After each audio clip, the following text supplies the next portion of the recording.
We are going to see if we can make this happen. It is game 2, game 12 in the series, 2017, at the abandoned monitoring station.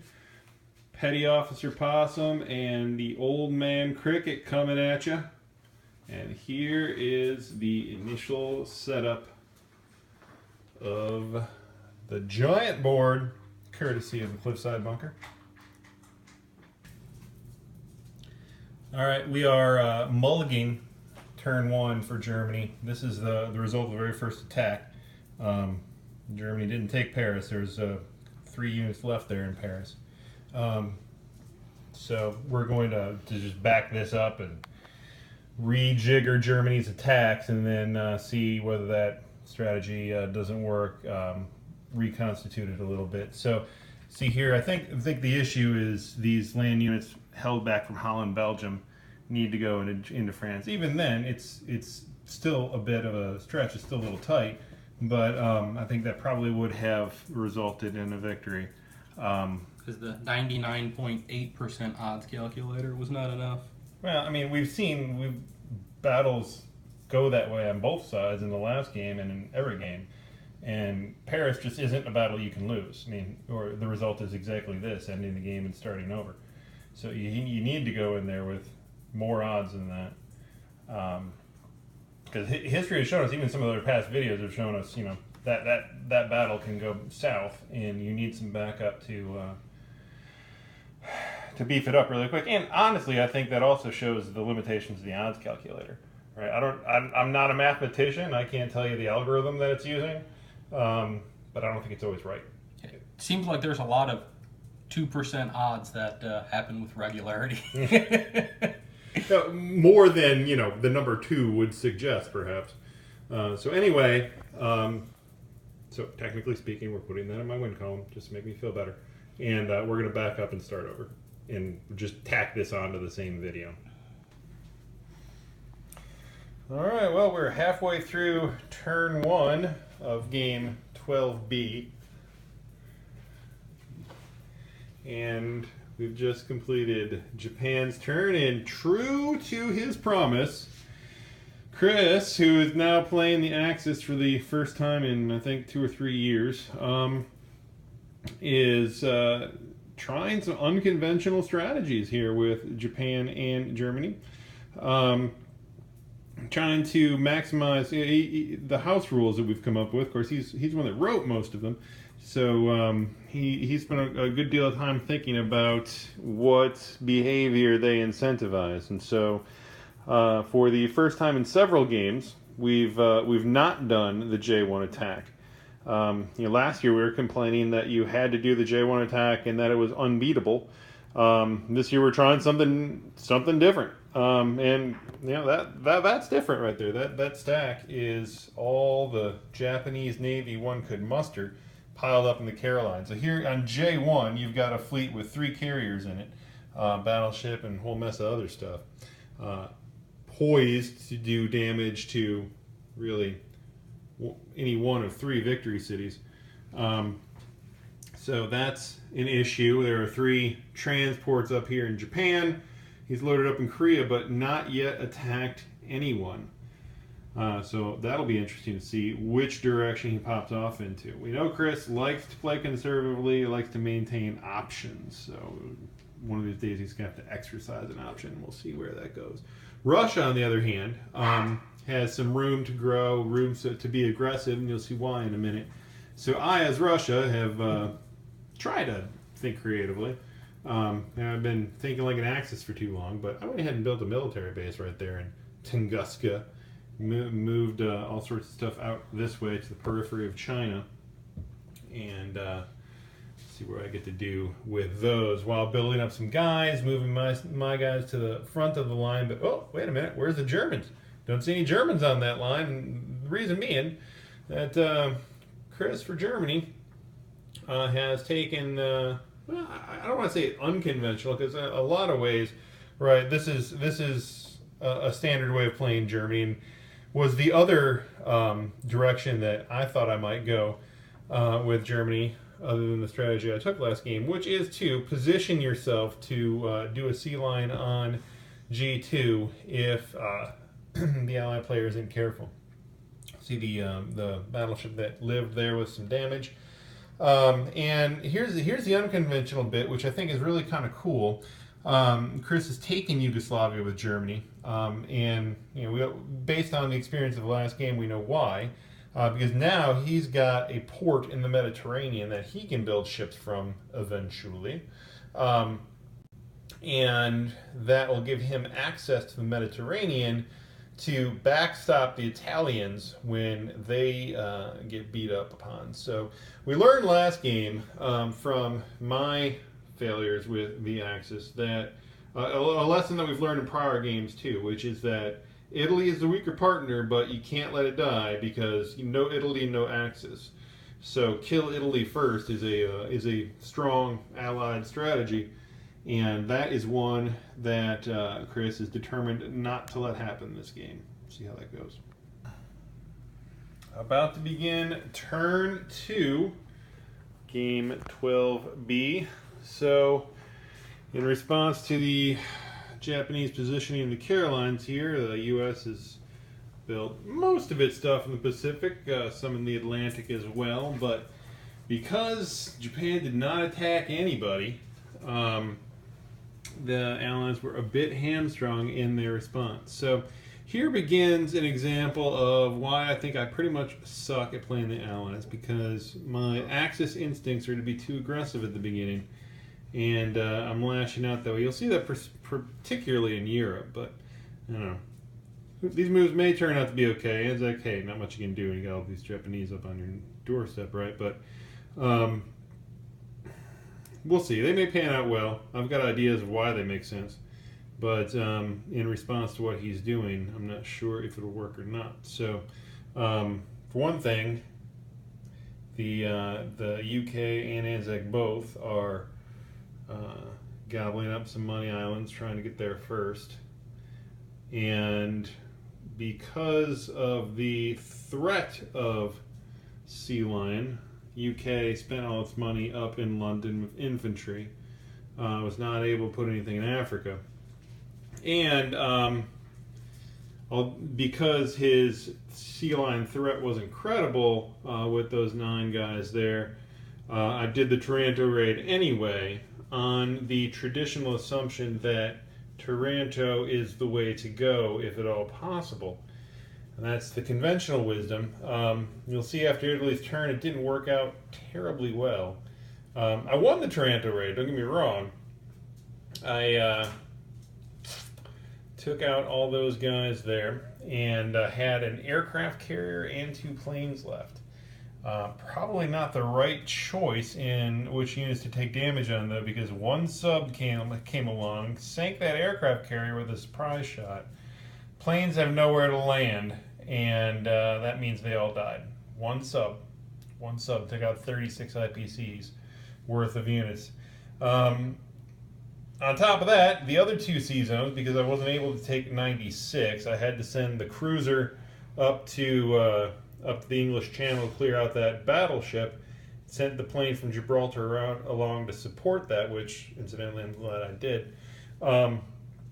Left him with 2 sea zones full of military units, or sea units, and he used those to great effect.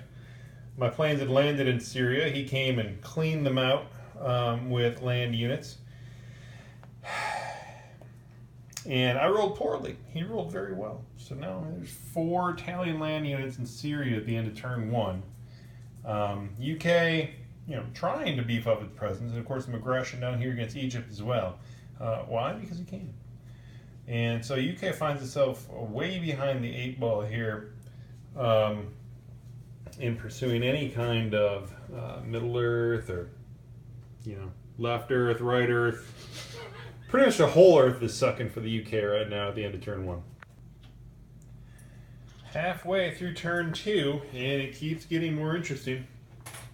We're just commenting that the house rules, which again are different but more similar than different than the other prevailing house rules out there, like the balance mod and the cliffside bunker rules. They're similar to those in that you can win the game with victory tokens instead of just one of the out-of-box conditions. And the reason that's important here is because Japan's clearly abandoning China, at least for now, like we played with before. And under the out-of-box rules, that's a terrible strategy, as we learned the hard way. It won a couple times. The first time, just kind of being new, and it took us a while to get used to. But after a while, we decided, to win the game on the Japanese board, you got to take all those victory cities on the mainland. There's, no two ways about it. That's what Japan's supposed to do. Here, it's about getting tokens, and getting those victory cities is just 1 out of 4 tokens that you need to win the game under our house rules. So, in any event, that's my explanation for why Chris is pursuing what can only be dubbed the Sweet Carolines strategy, because he's now spent 2 entire turns building naval units, dumping them in the Carolines. Yeah, that's what's there in the Carolines just after 2 turns.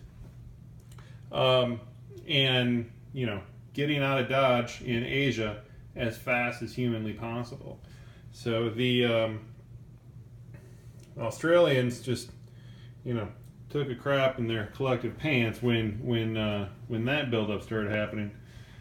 The UK Europe, it's enjoying the freedom it has for now, knowing that could end at any time. But so far, no declaration of war by Japan. So UK Europe,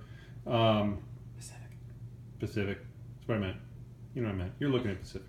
UK Pacific, ANZAC, US. They're all out of the war, meaning that Europe is kind of where all the action is right now, and they got it going on. That's for certain. We see definite dedication here to a sea lion. So, in retrospect, maybe that Taranto not the best idea. But we knew that was bad, but it's bad now for other reasons, because he's committed to the sea lion strategy and to seeing it through, because he's taken Scotland. Russia, building up its aggressive units, doing stuff that makes it feel good, but can't really do anything with it. So what will the Allies be able to accomplish on the rest of turn 2? Beginning of turn 3, we see that there hasn't been a ton of action, just more positioning and conflagrations here and there on the edges. So the U.S. has built up its navy, continued to kind of twiddle away its thumbs until it can get into war. Mostly in the Pacific, but also in some Atlantic, in response to this massive horde right here. ANZAC, again, just continuing to hunker down and wait and see if they're the lucky ones to get the short straw. UK Pacific has struck out, taken Iraq to kind of put up a line of defense against the Italians that were in Syria. Those Italians turned the other way, joined up with their compadres in Egypt to wipe that out, but of course there's more to come from the Italians, to be certain. The French, perhaps in the most interesting move of their short careers, has taken out the little U-boat here that has caused the British such problems up in Canada. So, at least they accomplished something. Yay, French. Of course, they had also taken out a attack bomber in Holland. So, as far as France goes, they're doing all right. UK, again, forced to just buy 9 guys. Also threw a pillbox in there to make things interesting. A new piece using our new house rules. So that just increases the defense of a couple infantry there during an amphibious attack. An amphibious attack that is certain to come, perhaps even on turn 3. Halfway through turn 3, and we finally see where the Sweet Caroline strategy is going. Answer would be the Philippines. You might say, well, hey, did he really want to bring the U.S. into the war? Well, he didn't, but we'll talk about that in a minute. Anyway, this whole entire stack is moving as a group. Slid over. It could have gone in any direction it wanted to, but it slid over to the Philippines. And we had some discussion on that. Chris acknowledges that military base that our House rules put on the Philippines, which allows the production of up to 3 infantry per turn, is an issue. Not necessarily a deal breaker, but you let that go forever, and at some point it gets away from you. So that's why Chris says he went to the Philippines first and took care of that. But there's no doubt that when that fleet hits, that's like the Death Star. You're not living from that attack. So the Philippines is gone. That's Japan's now. But Japan sticking with its abandon the coast strategy, just kind of keeping everybody on the edges, and that's 17 guys, 17 infantry sitting in Korea. I'm still curious as to what he plans to do with those, but I think that they're kind of the backup forces right now. We'll see. Game's early. See how this all gets played. But you see that UK had built a military base their first turn in Borneo, so they've been doing the same thing that US did, which is building up these islands, populating them as much as possible to slow down the Japanese. Meanwhile, Germany, big news of this turn so far, carried forward its strategy and took the plunge. Chris had moments of angst and doubt during this attack because some of the rolls certainly did not go his way. There's one tank there left in London, and you'll see if you count up those planes, you'll find a few missing. It took all Germany had to give to take London on turn 3. Again, querying whether that would have happened at all had I not done the Taranto raid, but then had I not done that, you'd see a lot more Italian ships right there too. So we can debate that for hours after the game is played. I was ready to give up after turn 1, I'll tell you that. Chris was ready to give up after the first roll of attacks in his Sea Lion. So, at least it's swinging both ways, right? That's the way the game should be played. That's the way the game should feel, is that there should be ups and downs. But Chris recognizes, of course, that the downside of a Sea Lion committed attack is that, and not bringing Russia into the game until then, is that Russia gets to build up. So Russia responded to that Sea Lion by taking 3 German territories. Now, obviously they're not going to hold that. Chris bought 17 guys on his third turn build, and populated all those factories. He took 33 IPCs from the UK to spend, so he is swimming in cash, and doesn't have nearly as much ground to cover as I did last game when I took London and got to spend all their cash. So he can put that to better use. Obviously, the Russians aren't going to hold that front. They're going to back up a little bit. But, in our rules and in the out-of-box rules, Russia gets bonuses for every Axis territory that it owns. And it took 3 of them. It started to get all its at-war bonuses and everything. So it got a big influx of cash, too. So we're going to have a battle royale as we proceed into turn 3. As we begin turn 4, game board has changed up a little bit, so you'll notice a distinct lack of Navy where there used to be a big U.S. fleet. There's a reason for that. It has swung to the other side of the board, and we've left a little nub of subs in its place. Reason being that after the Japanese fleet swung to the Philippines, puts it out of the range of striking Hawaii and U.S. interests, and U.S. knows it's never going to catch up to that. Not to say that it's given up on the Pacific, but it's got higher priorities right now, and in fact, holding that as an option as long as Japan didn't come and attack it. You'll see where those guys went in a minute. For the moment, Anzac still exists, so it's continuing to hunker down there. Same with the UK Europe folks. Now, Pacific. Still the Pacific side. I always say Europe. Why do I say Europe? I'm dyslexic, I guess. You'll notice that Japan continues its abandon China and Asia strategy, and this has had consequences now because under the House rules, I don't know where we got this portion of the House rules, but it's a balance of the victory conditions, and one of those victory conditions for the Allies is that they control both Shanghai and Hong Kong together with the Burma Road.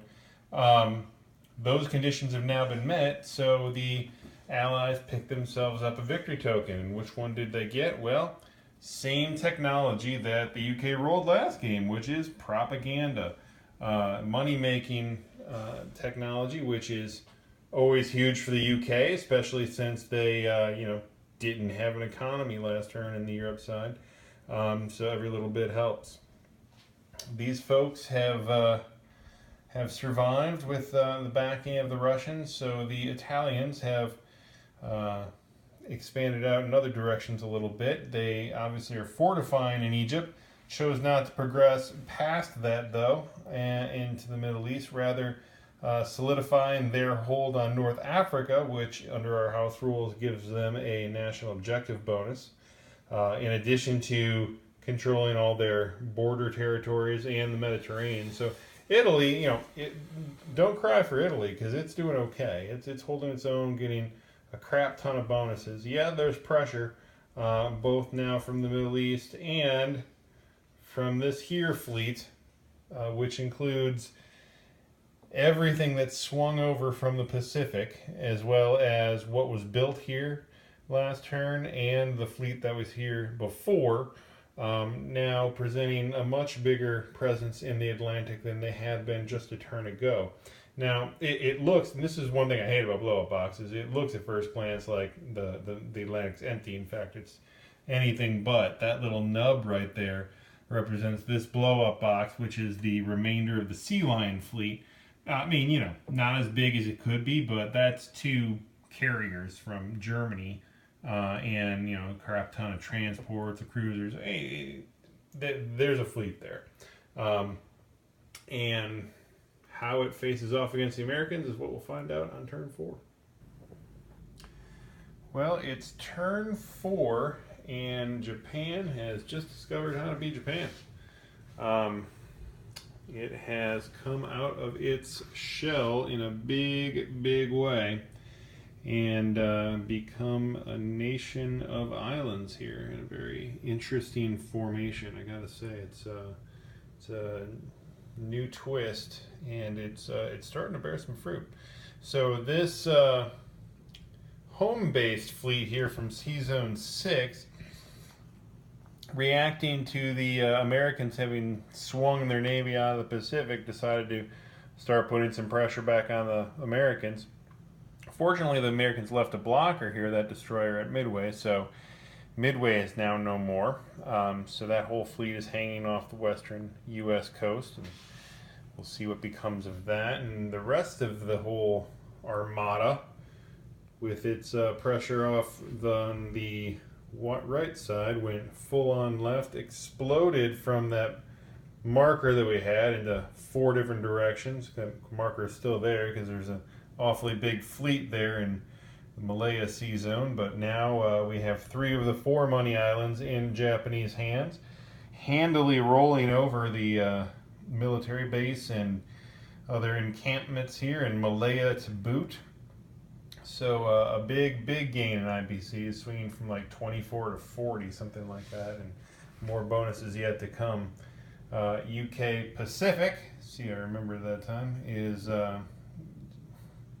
bracing for the inevitable here, as are the Australians. How much they can do.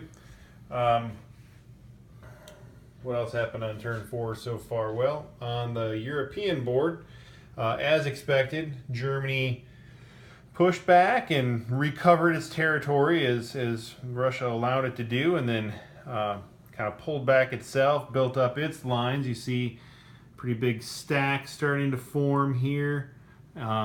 Russia had 60 odd to spend, so it bought a whole bunch of mechs and infantry to just beef up its forces. Pushed back a little bit there in Finland as well because it could. Germany building up and also transporting a bunch of dudes over to London for fear of losing it to invading Americans, and sacrificing transports in order to do it there to the Red October, while the Americans here posing a big old threat. Which way are they going to go, and will this combined multinational Italian and German force in Gibraltar here, and that Navy represented in that blow-up box up there, will that be enough to slow the Allied advance on turn 4? As we set off on the beginning of turn 5, here is the shape of things. U.S. has continued to use subs to ward off the Japanese in the Pacific, while the Japanese themselves, have positioned themselves thusly all throughout the islands, really owning that stretch of Pacific once again. Anzac flirted with the idea of starting to branch out a little bit and project force, but decided there's still too much in range that could get there if it chose to, so is still holed up in Sydney.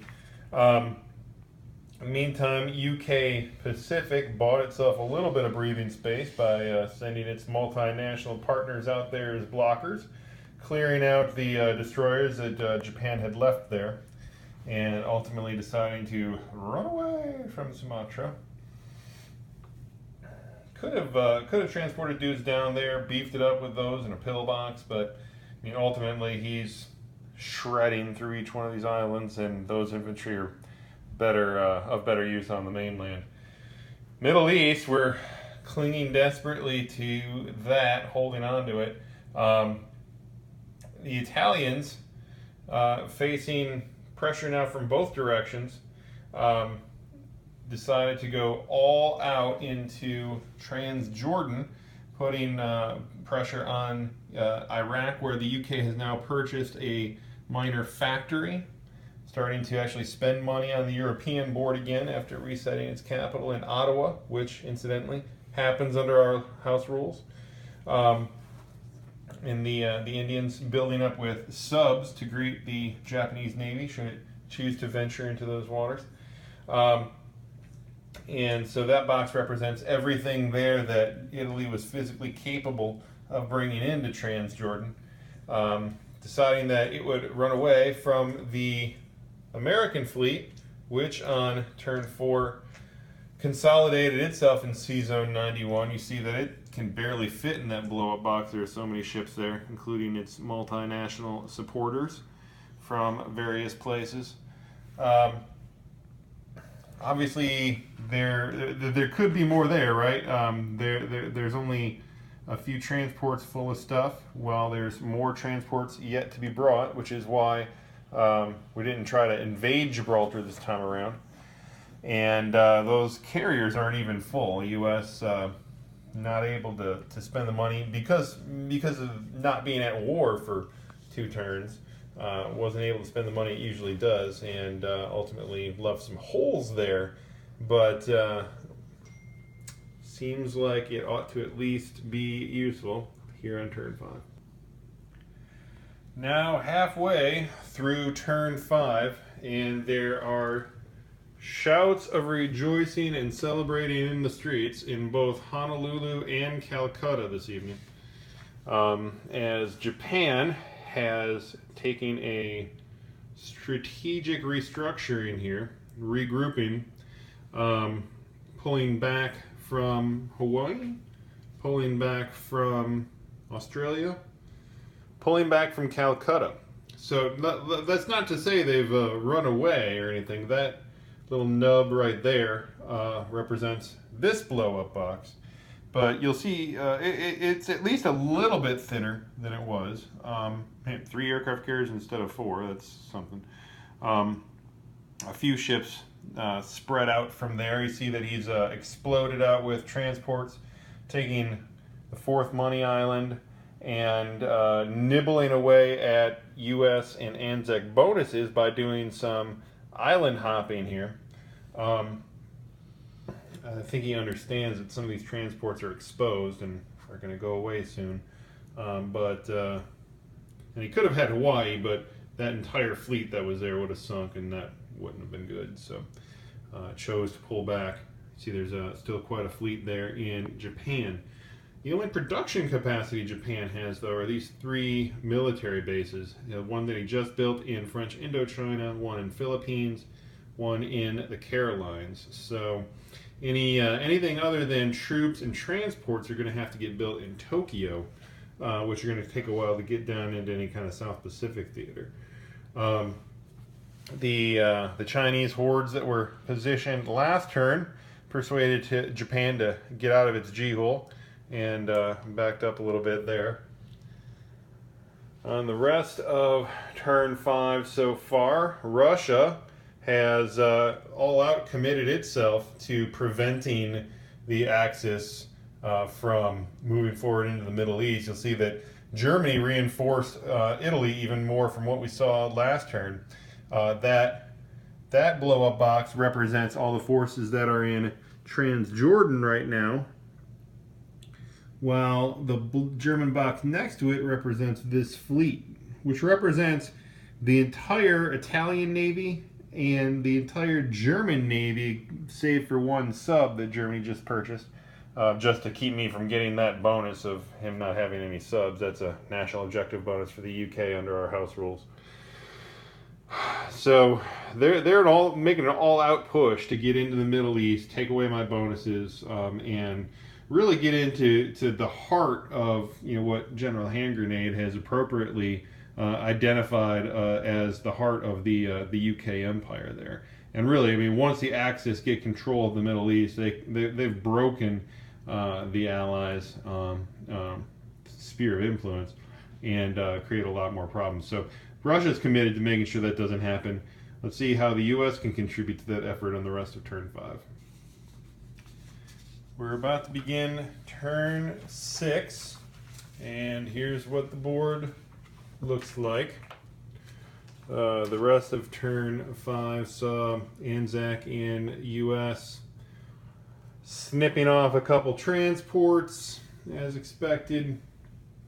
Anzac inching up closer to being able to actually do something one of these days. UK Europe, with the pressure from Japan taken off, decided to launch out its transports.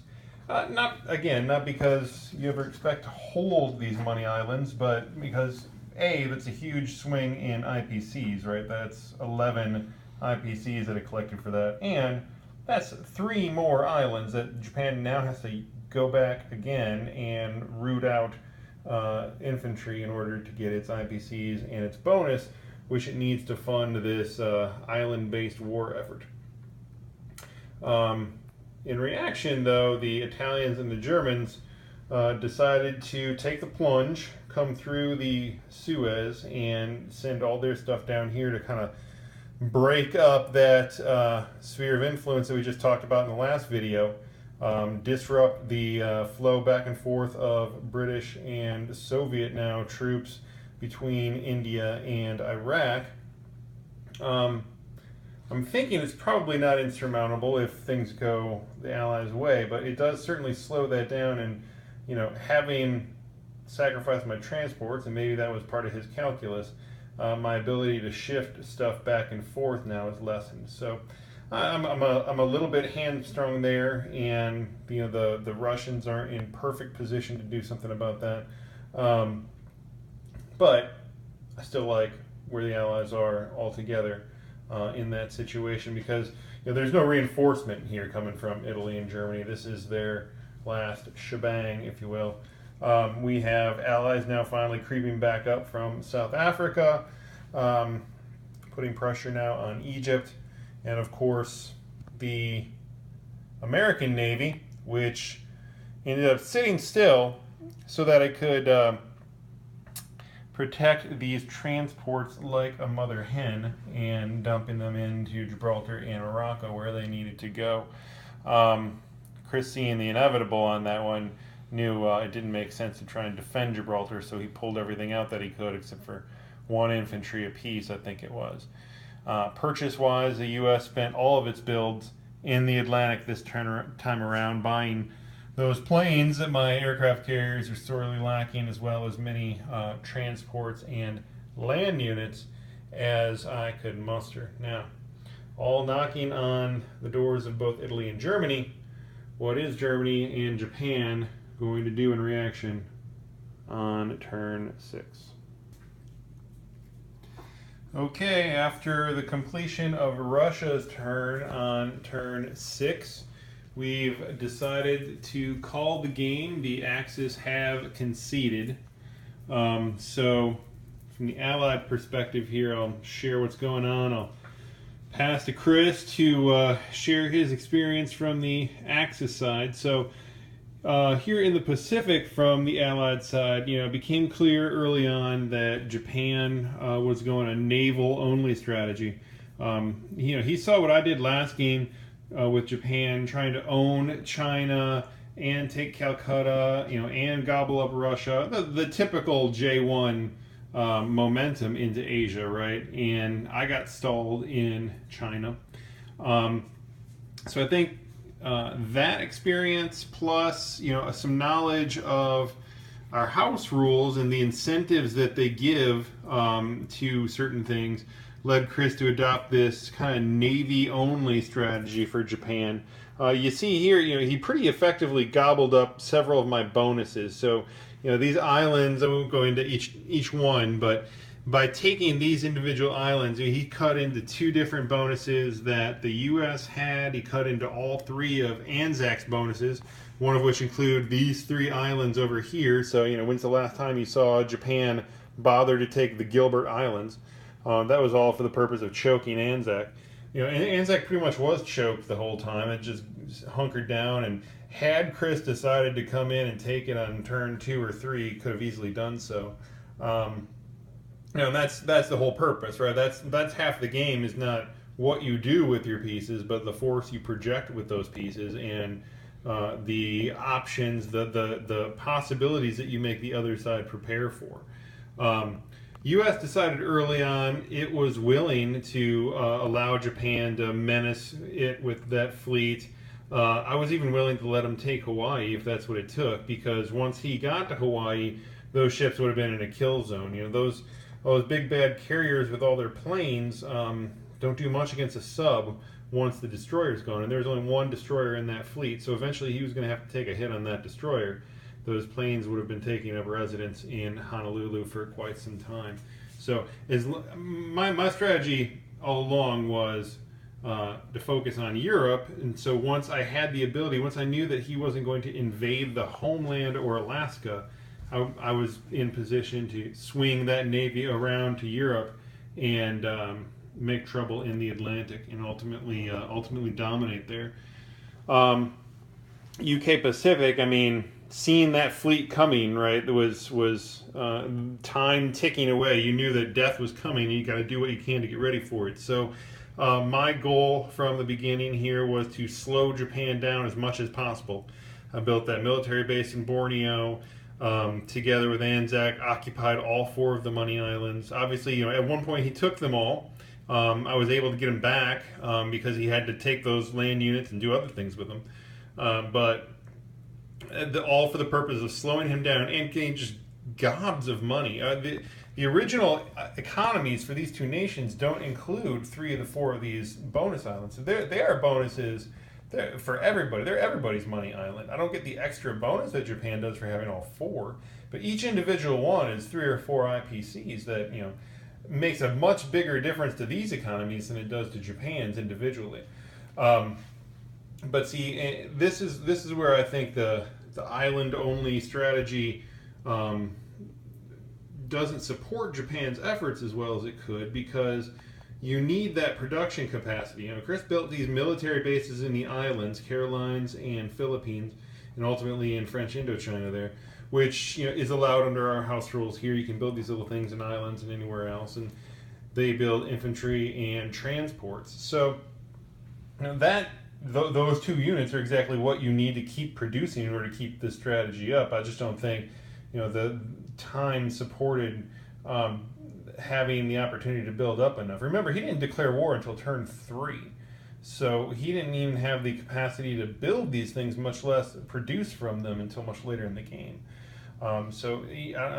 His momentum came out strong, as Axis always do. But once you get into these islands, little land units are falling off bit at a time until the point when you finally get to Calcutta. There was just too few, just few enough naval units that it didn't make sense to go in. Now, not to say there wasn't a big fleet there. There's a giant friggin' enormous fleet. There's one destroyer in it. And all those planes, they're great for attacking and savaging the defending units, but then they can't occupy anything. So I had enough time as the UK to build up the units that I needed, just barely. I mean, this was by no means a crush. This was eking out a victory. But when Japan doesn't have any land-based production capacity and is relying solely on these military bases and Tokyo to be sending stuff down here, eventually that momentum is going to slow down to the point where UK and ANZAC were able to survive. Maybe it would have gone differently if he had occupied Australia first and then come after me in Calcutta. I don't know, or maybe vice versa. I also see as the Axis player. I'm traditionally the Axis player. I do that more often. I have more fun with that. I have a more aggressive and immediate style of play. So to me, seeing these three carrier groups just sit there in Tokyo the whole time strikes me as not the way I would use those resources. And maybe they would have made a difference if they're out there attacking and doing stuff. Maybe not. I don't know. Over here, this is something you don't see very often. This is a German and Italian fleet in the Persian Gulf occupying East Persia.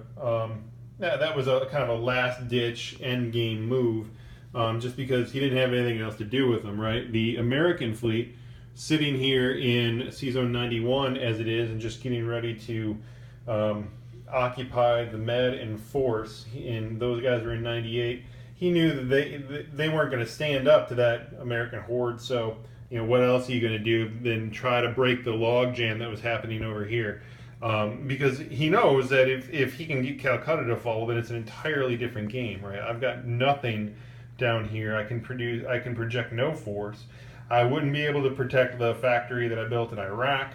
I wouldn't be able to protect Africa. I mean, London's already gone. At that point, once Calcutta falls, UK is doing absolutely nothing. It's building up infantry in Ottawa, and that's about it. So that would have swung the game toward the Axis favor in a big way. Just not able to happen. And the reason why, in large part, is because Russia. Russia is making 60-something per turn with its income and all its bonuses. So one thing that we're going to take a look at here is how do we nerf some of those bonuses? How do we reduce what the Allies are getting? This is the second game in a row we've played under our house rules, and Allies won both times. First against the traditional J1 eat up everything attack, and second after this sea lion plus island hopping strategy combination. We tried it a couple different ways, and the Allies won handily. So this is a valuable play test, I think, of the house rules we adopted, which were written for the express purpose of making the Allies better, right? Because last year's videos, we cried quite a bit about how hard it was to beat the J1 Axis attack. So we've kind of swung, I think, in the opposite direction. Here, I mean, Germany's occupying London on turn 3, and Italy, absorbed a Taranto raid. And yet, came out strong, and that Toronto raid didn't go as strongly as it could have, and so Italy was pretty strong out of the box, right where it wanted to be, and yet Axis crumbled. As the Allied player, after turn 1, I felt like, oh crap, I'm going to lose this game. I might as well just toss it in now. But 3 turns in, I think Chris was feeling the same way, and 3 turns later, here we are with the Axis calling it.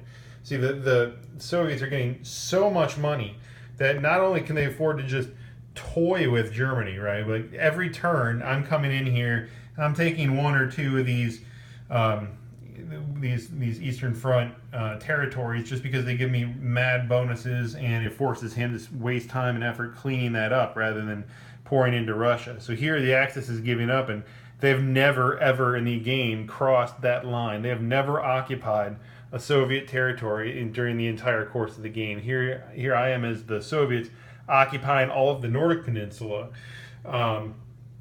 and also having the time and resources to build mechs and tanks and pour them into the Middle East. Right? It wasn't the UK that kept the Middle East afloat. It was the Russians.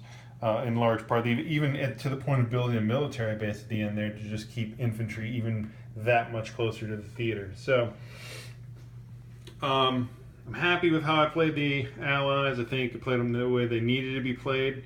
I think that if Japan had tweaked its strategy a little bit to both put more pressure on the U.S. and keep a land presence that generates more units and, more importantly, more income that it could throw at Calcutta, maybe things would have gone differently. That said, I mean, last time I tried to throw stuff at Calcutta, it didn't work out so well. So I think a conclusion, consensus we're coming to is that the rules need to be tweaked a little bit again, back towards the Axis side this time, and I'm going to pass the mic to Chris for his additional thoughts.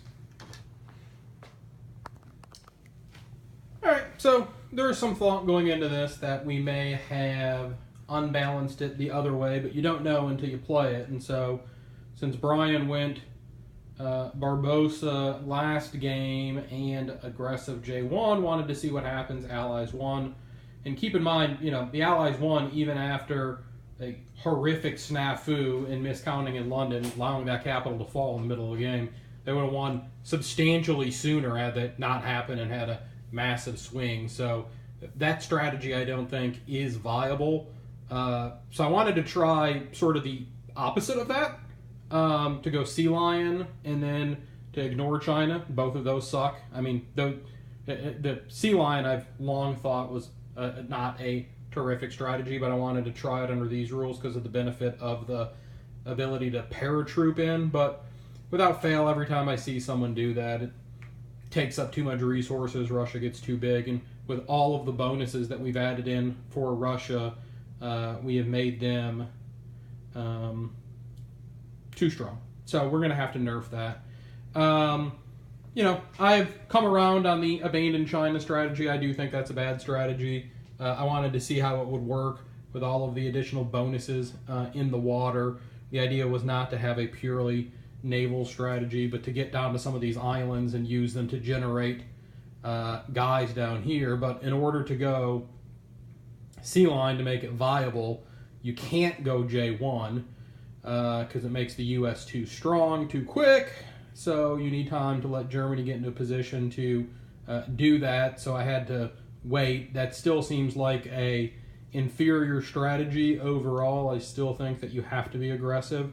Just think it's going to have to be a couple of rules tweaks. I mean, one thing that immediately comes to mind is in the original version of Axis, like the ancient one from 1984, we had discovered that a focus on Germany with all of your buys all of the time will almost always win that game, and then get back around to Japan later. When they released Global, they fixed that problem because they made the victory, you win the game, and the Pacific board by having the six victory cities.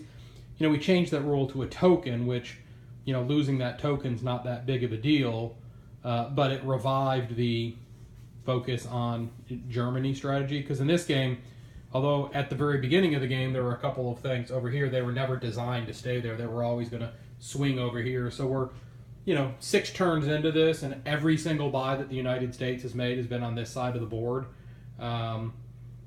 Not sustainable when they got 70 and Russia's got 70. And then Sea Lion's also been nerfed, I think, to the point of not being viable with at least under our current rules. We'll have to balance those a little bit when Ottawa pack back up and they could still be generating money. It allows them to do some things and to be a pain down in the Middle East. If Ottawa didn't pop back up and you shut down, one of the players, maybe Sea Lion is more viable. But I don't know. We're going to think about it and revise some of the rules and I think we're a step in the right direction, and we will make the next version probably the permanent rules. So, still fun, even though I lost. I'm going to count it as a win in my mind. See ya.